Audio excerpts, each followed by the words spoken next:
उद्घोषणा तो की गई कि अब आप मुझे सुनेंगे, लेकिन अब क्या सुनेंगे? सुन सुन के आपके कान पक गए होंगे। इतनों को आपने सुना है, सवेरे से सुन ही रहे हैं, और अब तो सुनते सुनते तो सुनने की क्षमता तो आपकी पूर्ण हो ही चुकी है। सवेरे से बैठे हुए हैं आप, भूख भी लगाई होगी। अब आप और आपकी भूख के बीच में मुझे खड़ा कर दिया गया है। अब आपकी भूख होते हुए भी मैं आपको कितना समझा पाऊँगा, कितना सुना पाऊँगा, आप कितना सुन पाएंगे, ये कोशिश करता हूँ। और कोशिश ये करूँगा कि जो कुछ कहा गया है उसको न दोहराऊँ, और अपने जो अनुभव से कुछ बातें हैं उनको मैं आपसे शेयर करना चाहता हूँ, वो बांटना चाहता हूँ। अब जहाँ भी जाता हूँ मेरे साथ परेशानी यही होती है कि मेरा नंबर सबसे बाद में आता है। तो इसके एक फ़ायदा भी है, नुकसान भी है। फ़ायदा ये है कि कुछ तैयारी नहीं करनी है, जो कुछ पूर्व वक्ताओं ने कहा है दो दो चार चार लाइन उनके जोड़ लीजिए, भाषण हो जाएगा पूरा। और परेशानी ये है कि आप इतना सुन चुके हैं कि आगे अब आप खाना कितना खाएगा आदमी? 10 रोटियां अगर को खिला दी जाएं फिर 11वीं कहाँ तक आएगी उसके मुंह में? खैर, that was on lighter side. मंच पे उपस्थित मंचासीन डॉक्टर आर के गुर्जर, डॉक्टर PS वर्मा और प्रोफेसर कुलदीप तथा अन्य मंचासीन इस आयोजन के प्रायोजक, और यहाँ गुर्जर देवनारायण गुर्जर समाज कल्याण समिति के जो कार्यकर्ता हैं जिन्होंने ये प्रोग्राम आयोजन किया है, उन सभी को बहुत बहुत धन्यवाद। उन्होंने इतना अच्छा प्रोग्राम आयोजित किया। अब देखिए समस्याएं हमारे सामने क्या हैं ये सब बता चुके। प्रोफेसर ने आपको बताया कि हमारी उपस्थिति सेवाओं में, एडमिनिस्ट्रेटिव सर्विस में कितनी है। वो बच्ची आई थी, उसने आपको कुछ सामाजिक और आज की हकीकत से रूबरू कराया, लेकिन समस्याएं और परिस्थितियां बताने से क्या हमको उसका कोई समाधान भी मिलता है? सवाल ये है। मैं चाहता था कि मैं बच्चों से बात करूं, वो क्या सोचते हैं, उनके क्या प्रॉब्लम्स हैं, उनके साथ एक इंटरेक्शन हो। मैं चाहता था कुछ सवाल भी उनसे लिए जाएं कि भाई उनके साथ क्या क्या प्रॉब्लम्स हैं, लेकिन ये वन वे होता है, एक के बाद एक आएगा, आपको भाषण सुनाएगा और चले जाएगा, तो उसमें कुछ ज़्यादा निकलता नहीं है, ऐसा मेरा अनुभव है। क्योंकि बड़ी बड़ी बातें करना बड़ा आसान है, लेकिन कितनी सी छोटी सी बात है, सच बोलिए, लेकिन क्या सच बोल पाते हैं? चाहे हम घर में बोल रहे हों, चाहे हम समाज में बोल रहे हों, भाई बहनों से बोलें, माँ बाप से बोलें, नेता हमसे बोलें या हम नेताओं से बोलें, सवाल पूछें तो एक दूसरे ही, अगर आप छोटे हैं तो बड़े का रौद्र रूप देखना पड़ेगा, और बड़े हैं तो छोटे से सुनना पड़ेगा, ये तो भाषण देंगे, हमसे बड़े हैं। तो जब भी आपको कुछ कहा जाता है, जब को आप कुछ सुनते हैं, कुछ समझने की कोशिश करते हैं, तो सवाल कीजिए कि जो कुछ कहा जा रहा है वो कहाँ तक सही है। और सवाल आप कब करेंगे? सवाल आप तब करेंगे जब आप अपने बुद्धि पे थोड़ा सा बल डालेंगे और ये सोचेंगे कि अगर लाल बत्ती पे रुकना है तो क्यों रुकना है, और हरी पे ही जाना है तो क्यों जाना है। इसके पीछे कोई तो कारण होगा। ये तो नहीं है कि इसकी मनमर्जी हुई कि लाल बत्ती पे रुक जाना है और हरी पे चले जाना है। उसके पीछे कुछ न कुछ कारण है। उस कारण को जिस तरह से आप जब खोजना शुरू करेंगे तो आप पाएंगे कि हर एक्शन जो होता है, हर कार्य होता है, उसके पीछे कोई ना कोई कारण होता है, और वो कारण सही है या गलत है ये आपको डिसाइड करना है। और आप कब डिसाइड कर पाएंगे कि ये कारण सही है या गलत है? जब आपको एक अच्छी शिक्षा मिली होगी। अच्छी शिक्षा के बारे में जब हम बात करते हैं तो ये मान के चलिए कि इस दुनिया पे जिसने भी राज किया है वो शिक्षा के बल पर ही राज किया है। 1848 में ज्योतिराव फुले का नाम अगर आपने सुना हो, 21 साल की उम्र में उन्होंने पहला स्कूल खोला, वो भी सिर्फ लड़कियों के लिए। उनकी पत्नी सावित्रीबाई फुले, जब उनसे उनका विवाह हुआ तो उनकी उम्र 9 साल थी। उनको उन्होंने पढ़ाया। समाज की व्यवस्था इस देश में विचित्र है। ऐसी विचित्र व्यवस्था आपको दुनिया में कहीं नहीं मिलेगी। दुनिया में क्लास होती हैं, वर्ग होते हैं, अमीर होता है, गरीब होता है। कल को गरीब मेहनत करे अमीर बन सकता है, लेकिन हमारे यहाँ जो जाति व्यवस्था है वो वन वे ट्रैफिक है, वो ऊपर से नीचे की तरफ चलती है। तो ऊपर से नीचे तो आया जा सकता है, नीचे से ऊपर कभी नहीं जा सकते। और आज भी सदियों से कम 3000 सालों से ये व्यवस्था चल रही है। ये व्यवस्था क्यों चल रही है?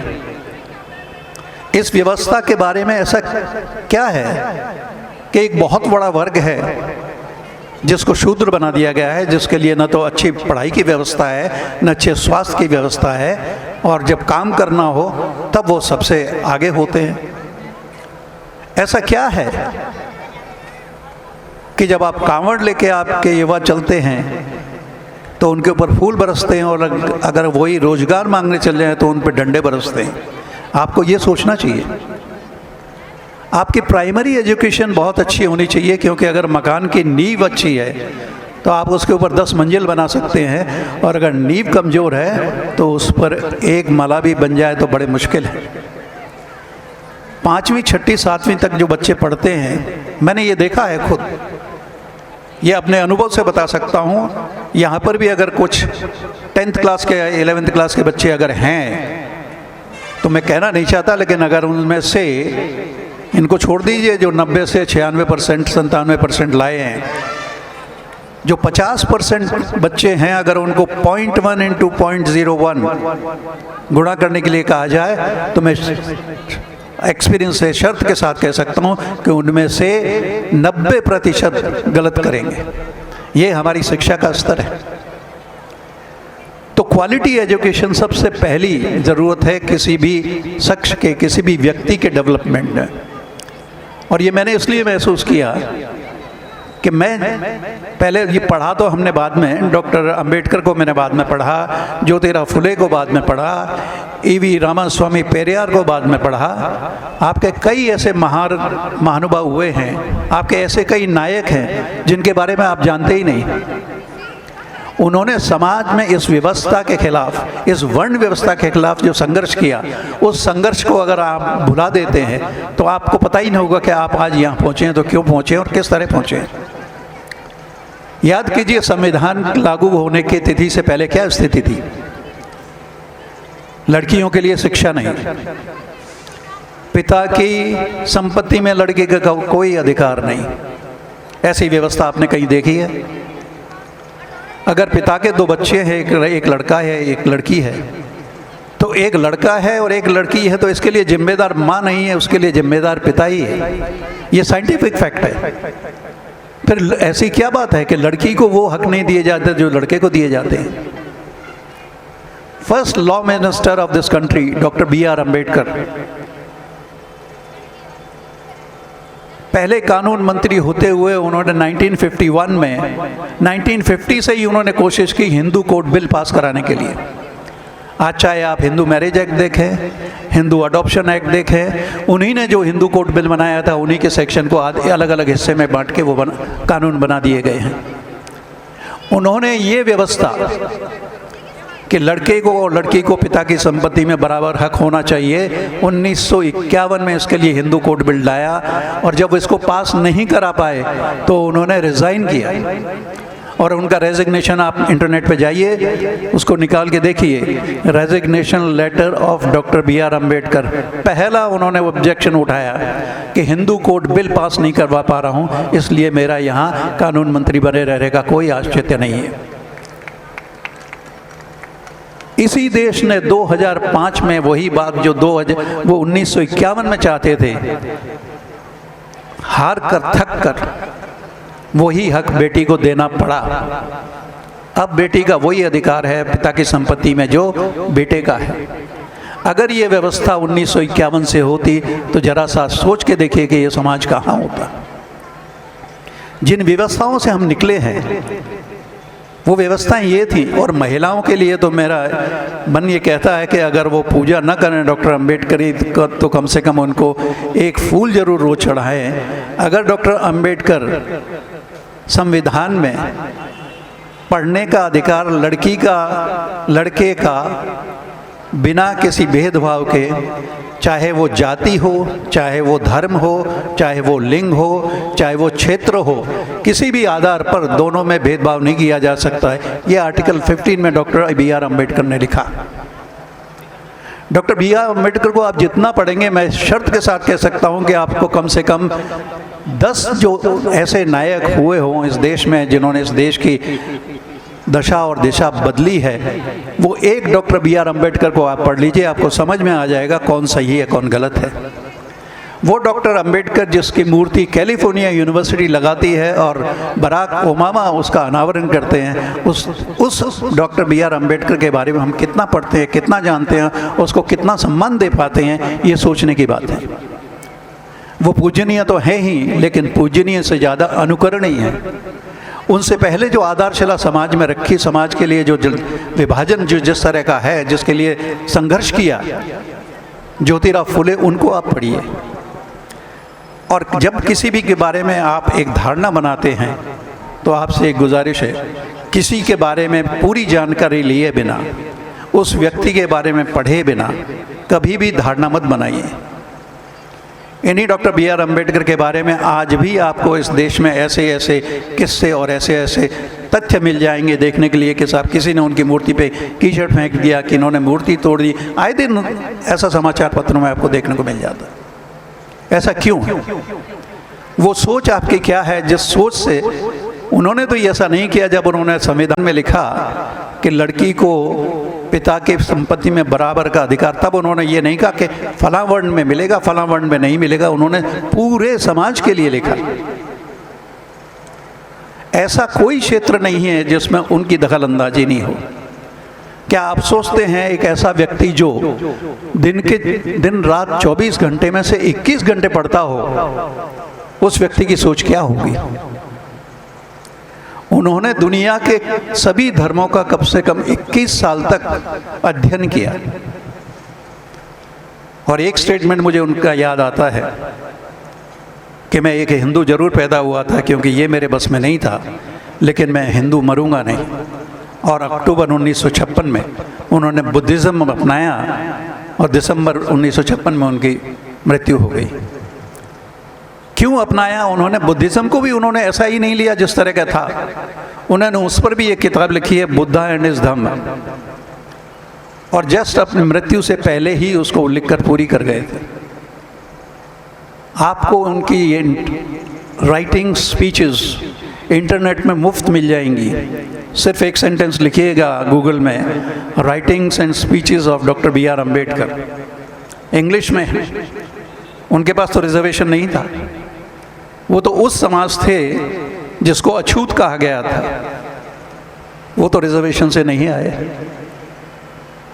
जिन्होंने barrister at law from Gray's Inn, कानून की भी पढ़ाई की, बैरिस्टर का तगमा लिया, लंदन स्कूल ऑफ इकोनॉमिक्स से DSc in London of School of Economics, वो डिग्री आज तक किसी भी भारतीय ने नहीं प्राप्त कर पाया। 1923 देख लीजिए और आज 2023, एक सदी हो गई। उस व्यक्ति के बारे में अगर आप नहीं जानते तो मैं मानता हूं कि आप बहुत कुछ खो रहे हैं जो आपके जीवन में बहुत महत्वपूर्ण है। कैसे एक साधारण से बच्चे ने जो सामाजिक विषमताएं थी उनसे लड़ते हुए, जिस बच्चे को कक्षा में बैठने का अधिकार नहीं दिया गया, उसने अमेरिका में जाकर पढ़ाई की, उसने लंदन में जाकर पढ़ाई की, उसने कानून के क्षेत्र में पढ़ाई की। कम से कम 64 विषयों के बारे में उन्होंने पारंपरिक अपना एक्सपर्टाइज हासिल किया। ऐसे व्यक्तियों से आप सीखिए, उनको पढ़िए। ज्योतिराव फुले को पढ़िए। उनसे पहले उन्होंने स्कूल क्यों खोला, और सिर्फ लड़कियों के लिए ही स्कूल क्यों खोला? बच्चे का जो पहला टीचर है वो उसकी माँ है। उस बच्चे की बात से मैं पूरी तरह सहमत हूँ। वो एक बच्चा 4 साल का, 3 साल का कोरे कागज की तरह है। उसके ऊपर जो उसको दिखा दिया जाएगा, जो लिख दिया जाएगा, वो ताउम्र उसके दिमाग में फिट बैठ जाएगा। धर्म के बारे में पढ़िए, कोशिश कीजिए। कार्ल मार्क्स को पढ़िए, उन्होंने क्यों कह दिया कि धर्म अफीम है। सिर्फ इतना ही सेंटेंस सुनाया जाता है आपको कि कार्ल मार्क्स ने कह दिया धर्म अफीम है, लेकिन क्यों कहा इसके पीछे की बात नहीं बताई। उनको पढ़िए आप, उनको अगर मैं बताने लगूंगा तो यहाँ कम से कम 1-2 घंटे भी कम हो जाएंगे। डॉक्टर अंबेडकर ने क्यों कह दिया कि धर्म एक बिजनेस है। इन चीज़ों को पढ़िए। वो एक दुआ है ना, साधु ऐसा चाहिए जैसे सूप सुहाए, सार सार को गए रहे थोता दे ही उड़ाए। हर धर्म में आपको मिलेंगे कुछ ऐसी चीज़ें हैं जिनको आप आंख बंद करके भी कह सकते हैं कि सही है, और कुछ ऐसी चीज़ें हैं जिनको आंख बंद करके कहते हैं ये बिल्कुल बकवास है। किसी भी धर्म में ये नहीं है एक दूसरे से दुश्मनी करिए। फिर क्यों होता है कि एक धर्म दूसरे धर्म से लड़े। आप मुझे जरा सा बताइए कि आपका पड़ोसी, चाहे वो किसी भी वर्ण से है, वर्ग से है, वो जब सांस लेता है तो वो वही हवा से सांस लेता है।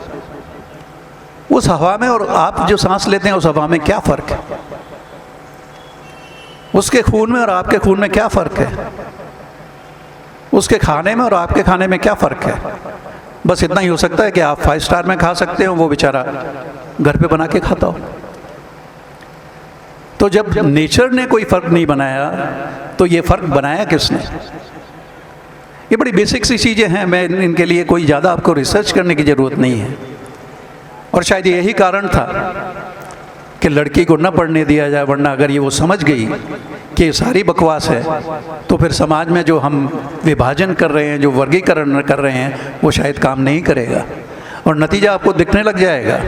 अभी तो 2005 से कुछ कम ही समय गुजरा है, आपको दिखेंगे कि कई क्लास अपने आप क्लास इन इटसेल्फ होते हैं, फिर बाद में वो क्लास फॉर इटसेल्फ हो जाते हैं। Class for itself becomes class for itself, class in itself and class for itself. बच्चे जब पढ़ जाते हैं आपको मिलने जाएगा, हमारे यहाँ सबसे पहले देखा जाता है शादी बच्चे के कहाँ हो रही है, बच्ची की कहाँ हो रही है। आज आप देखिए, अगर IAS लड़का है और लड़की अगर RAS है, ठीक है, फिर वो आपके कोई कास्ट बीच में नहीं आएगी। वो क्लास फॉर इटसेल्फ हो गया है, क्लास इन इटसेल्फ से क्लास फॉर इटसेल्फ हो गया है। तो ये क्लास इन इटसेल्फ और क्लास फॉर इटसेल्फ उन लोगों ने बहुत पहले से बना के रखी थी, जिनके पास पहले से ही संगठन थे, जिनके पास पहले ही से ही शिक्षा थी। अब शिक्षा में आपको कितनी जगह मिली, इस समाज को कितनी जगह मिली, इस वर्गीकरण से आपके साथ क्या क्या हुआ, हमारे पुरखों के साथ क्या हुआ, हमारी जो वंश निकल गए, उन्होंने क्या क्या दुख झेले, इनकी अगर हम वर्णन करें तो शायद समय कम पड़ जाएगा, लिखें तो किताबें कम पड़ जाएंगी। ये सब जानने के लिए आपको जानना चाहिए इतिहास क्या है। सारा झगड़ा जो है वो सिर्फ मैटर के ऊपर है, पैसे के ऊपर है। गरीबी से बड़ा कोई अभिशाप नहीं है। सबसे पहले कोशिश कीजिए कि जितने संसाधन आप अपने लिए जुटा सकते हैं पहले वो, क्योंकि वो दुआ भी है ना कि भूखे भजन न होए गोपाला। तो जो बड़े बड़े आयोजन होते हैं धार्मिक, वहाँ सुनने के लिए कौन जाते हैं? वही जाते हैं जिनका पेट भरा होता है, गाड़ी में पेट्रोल होता है। आम आदमी जिसके पास आज खाया कल का भरोसा नहीं है, वो तो जाके प्रवचन नहीं सुन सकता। यहाँ पर हम आते हैं, आपके कोई भी आएगा भाषण देके चला जाएगा, बड़ा आसान सी बात, आप सुन भी लेंगे, लेकिन उसको अपने चरित्र में उतारना बड़ा कठिन है। एक सच की कहानी है जो मैं अक्सर कहता रहता हूँ, लेकिन समय बहुत हो गया है, आप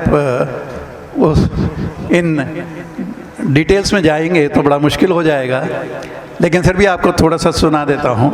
सर और झूठ एक ही सिक्के के 2 पहलू हैं, दोनों ही जुड़वा भाई हैं या बहन हैं, कुछ भी मान लीजिए आप। एक दिन दोनों साथ साथ घूमने निकले हैं। झूठ ने सच्चे कहा, देखिए मौसम कितना अच्छा है, चलें क्यों न नहा लें, पानी भी बहुत ठंडा है। तो सच को तो मालूम था कि ये झूठ है, इसका कोई भरोसा नहीं, लेकिन वास्तव में देखा मौसम अच्छा था, बगल में नदी बह रही थी, पानी भी अच्छा था, तो ठीक है कहा कि नहा लेते हैं। लेकिन शर्त ये रखी गई कि नदी के दूसरे किनारे जाके जो पहले इधर आएगा वो जीत जाएगा। ये थोड़ा सी हम शर्त लगा लेते हैं। सच ने देखा कोई दिक्कत नहीं है, दोनों ने शर्त लगाई, दोनों पानी में उतरे, कपड़े किनारे पे छोड़ दिए। अब सच और झूठ दोनों पानी में तैर के जा ही रहे थे, तो सच को तो दूसरे किनारे जाना ही था, लेकिन झूठ ने कूदने के बाद में जब देखा सच आधी नदी पार कर गया है, वो वापस लौटा और सच के कपड़े पहन निकल गया। अब सच के पास एक कोई ऑप्शन नहीं है कि या तो वो नदी में पड़ा रहे या फिर झूठ के कपड़े पहने। तो मजबूरी में सच ने झूठ के कपड़े पहन लिए। अब झूठ सच के कपड़े पहन के गांव-गांव गली-गली में घूम रहा है और सच झूठ के कपड़ों में घूम रहा है। अब ये आपको ढूंढना है या आपको जानना है क्या सच है क्या झूठ है। आजकल तो आपके पास टेक्नोलॉजी है, मोबाइल है, व्हाट्सएप यूनिवर्सिटी पे इतनी खबरें आती हैं, इतने समाचार आते हैं, थोड़ा सा होशियार रहिए। मैं तो उस समय से बता देता हूँ आपको, महाभारत का वो छोटा सा इंसिडेंट है, अश्वत्थामा हतो हति नरोवा कुंजरोवा, और उसके बाद ड्रम बजाने शुरू कर दिए। तो वो हाथी था या नर था या जानवर था, ये सुनाई नहीं दिया और उन्होंने अपने हथियार डाले और मारे गए। तो सूचनाएं जो आती हैं वो आपके पास इसी तरह से आ रही हैं। तो उस ज़माने में जब न मोबाइल था न टेक्नोलॉजी थी, तब ऐसी सूचना इस तरह से सुनाई गई कि बेचारे द्रोणाचार्य को अपनी जान खोनी पड़ी। तो आज तो आपके पास मोबाइल है और आर्टिफिशियल इंटेलिजेंस इतनी इस तरीके कर गई है कि आपकी आवाज़, आपकी फ़ोटो और शब्द किसी और के होंगे और आपके पास वीडियो आ जाएगा। तो कोशिश कीजिए कि कभी भी इस तरह की बातों में आप मूव न हो जाएं, और बिना शिक्षा के इस दुनिया में आप कुछ भी नहीं कर पाएंगे। और सबसे बढ़िया रास्ता ये है कि कुछ बातें जो समझ में नहीं आती हैं उनको रट लिया जाए, और जब आप आगे बढ़ेंगे तो आपको समझ में आ जाएंगी कि हाँ, जो बातें हमने कही थी, हमने पढ़ी थी और उन पर हमने जब हम चले तो आगे हमें उसका फ़ायदा मिला। मैं आज आपके यहाँ सामने खड़ा हूँ तो इसलिए नहीं कि साहब मैंने बहुत बड़ा कोई ज़्यादा एकेडमिक अपना एक्सेल कर लिया हो। सिर्फ जो बेसिक रिक्वायरमेंट थी वो यही थी कि मेरी प्राइमरी एजुकेशन अच्छी थी, वो क्वालिटी एजुकेशन थी। और प्राइमरी एजुकेशन आपकी अच्छी होती है तो 10वीं 8वीं तक आके बच्चा समझ सकता है कि मुझे क्या करना चाहिए क्या नहीं करना चाहिए। और जब वो कॉलेज में आता है तो बिल्कुल ही समझ जाएगा कि मेरे लिए क्या अच्छा है क्या बुरा है। लेकिन प्राइमरी एजुकेशन जब तक होती है तब तक उसकी समझ में नहीं आता, और तब अगर वो नहीं समझ पाएगा, तब उसको अच्छी क्वालिटी एजुकेशन नहीं मिलेगी, तो वो जीवन में कुछ नहीं कर पाएगा। उसका कारण है क्योंकि जब बच्चे के समझ में चीज़ें नहीं आएंगी तो वो उस काम को करने में उसका मन नहीं लगेगा। तो काम वो कीजिए जिसमें आपका मन लगता हो। अगर आपका पढ़ाई में मन लगता है आप पढ़िए, आपका किसी टेक्निकल काम में मन लगता है आप उसमें करिए, अगर आपका संगीत में इच्छा है तो वो काम करिए, लेकिन कीजिए क्वालिटी का। क्योंकि एक कहावत है, there is always vacancy at the top. 20 माले की भी अगर बिल्डिंग है तो 20 माले के ऊपर आपको हमेशा वैकेंसी मिलेगी, खाली जगह मिलेगी, बीच में और नीचे ऊपर भरा हुआ मिलेगा। तो अगर आप टॉप के लेके चलेंगे तो आपको कहीं ना कहीं सफलता जरूर मिलेगी। ये मेरे मानना है, मेरा विश्वास है और ये मेरा अनुभव है। कई इस तरह के उदाहरण हैं जो मैं आपको दे सकता हूँ, लेकिन समय की सीमा होने के कारण अब आप भी सोच रहे हो कि बाजवा समय की सीमा का भी याद दिला देते हैं और बोलते भी जा रहे हैं। बात इतनी सी है कि मैं चाहता था कि मैं बच्चों से कुछ बात करूं और उनसे उनकी जो समस्या है उनके ऊपर हम बात करें। देखिए, टेक्नोलॉजी आजकल अब डे बाय डे बढ़ती जा रही है। हॉस्टल बन रहे हैं, बहुत अच्छी बात है। Doctor R K. गुर्जर ने जो कहा वो आज की सत्यता है, इससे आप आंख नहीं मोड़ सकते। बच्चों को हॉस्टल में भेजना, खास करके लड़कियों को, आज हर माँ बाप का, हम कितनी भी भाषण दे लें, कंसर्न है और ये एक हकीकत है। सवाल पूछना शुरू कीजिए। अगर इस तरह का आज बच्ची रात को अगर 8 बजे के 9 बजे के बाद बाहर नहीं निकल सकती है तो क्यों? हमने क्या व्यवस्था बनाई है? हमारे हुक्मरान क्या कर रहे हैं? भाषण तो दे देते हैं, लेकिन अगर क्राइम रेट आप देखें तो हम कहाँ खड़े हुए हैं। और हमारे यहाँ ढोंग इस कदर है, मैं देखता हूँ कई बार नवरात्रि पे जो ढोंग होते हैं, 9 कन्याओं को ढूंढा जाएगा, बुलाया जाएगा, उनके पैर धोए जाएंगे, उनकी पूजा की जाएगी, और 2 दिन बाद देखिए, और उनसे 2 दिन पहले बात देख लीजिए क्या होता है, क्या हमारा आचरण है, बेटी की तरफ, महिलाओं की तरफ हमारी क्या सोच है, कितने क्राइम रेट है हमारा, क्या दुनिया बनाई है हमने। तो सवाल पूछना शुरू कीजिए। मेरे गांव की सड़क ठीक नहीं है तो क्यों नहीं है? चाहे वो आपका सरपंच है, चाहे प्रधान है, चाहे एमएलए है, चाहे मंत्री है या मुख्यमंत्री है, जब तक आप सवाल पूछेंगे नहीं, इन चीज़ों में कोई सुधार नहीं आएगा। क्योंकि आप प्रजा नहीं हैं, आप नागरिक बन जाइए। संविधान ने आपको नागरिक बनाया है, नागरिक बनने का अधिकार दिया है, लेकिन क्योंकि आप प्रजा बने हुए हैं इसलिए वो राजा बने हुए हैं। मुझे बताइए, नेता आपके हाथ कब जोड़ता है? इलेक्शन के टाइम पहले तो नहीं जोड़ता ना। तो जितने इलेक्शन हो उतना अच्छा है, उतने ही हाथ जोड़ेगा, उतना ही काम होगा। तो कुछ बातें हैं जिनके बारे में आपको विश्लेषण करना चाहिए, तार्किक, अपने तर्क की कसौटी पे उसको करिए। किसी की बात मत मानिए, क्योंकि अगर हम अपने बड़ों की बात अगर मानते आते तो शायद हमारी प्रोग्रेस जो हुई है वो नहीं हो पाती।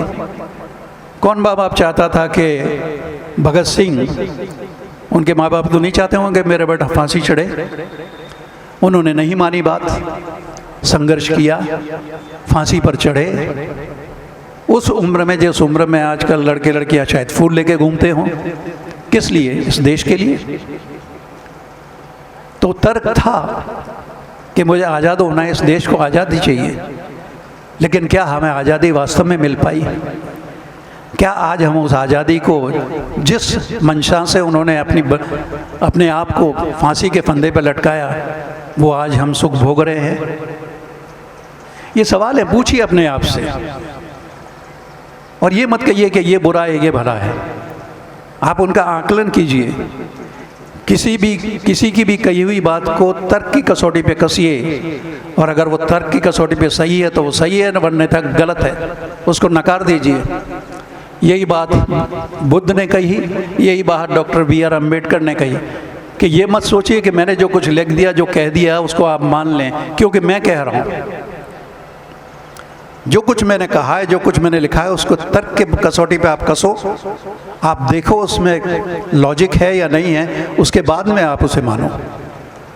तो यही मैं अंत में आपसे कहूँगा कि जो कुछ कोई भी आपको कह के जा रहा है, चाहे मैं ही हूँ, तो उसको तब तक मैं नहीं मानना जब तक लॉजिक पे, तर्क पे वो सही आपको साबित नहीं हो। बहुत बहुत धन्यवाद।